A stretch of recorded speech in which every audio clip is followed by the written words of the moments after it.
அம்மா என்ன பண்ற? சொரக்காய் சட்னி ஆட போறா. அதுக்கு சொரக்காய் நீ வாங்கிட்டு மிச்சம் இருந்துச்சு, அதை எடுத்து வச்சுக்கிறேன். கொஞ்சமா அதுக்கு தேவையான பொருளெல்லாம் எடுத்து வச்சுக்கிறேன். பார்த்தா வரமிளகாய், ஜீரகம், கடலைப்பருப்பு, உளுத்தம் பருப்பு, வர கொத்தமல்லி, புளி, கருவேப்பிலை, தக்காளி, வெங்காயம், சின்ன தேங்காய் அதை வடசட்டி எடுத்து வச்சு அடுப்பு பற்ற வச்சு கொஞ்சமா எண்ணெய் ஊற்றிக்கலாம் வறுக்கிறதுக்கு.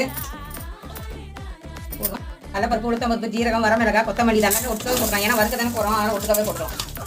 நல்லா வறுத்துருச்சு, அதனால தனியாக எடுத்து வட்டிக்கலாம். தக்காளி, கருவேப்பிலை எல்லாமே ஒட்டுக்காவே போட்டுக்கலாம். ஏன்னா வணக்க தானே போகிறோம், அதனால ஒட்டுக்க போட்டுக்கலாம்.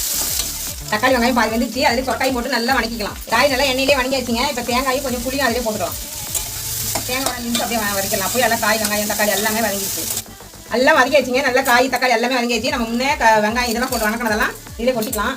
ஆற வச்சு ஆட்டுறது தாங்க நல்லா சூப்பராக இருக்கும் சொக்காய் சட்னி.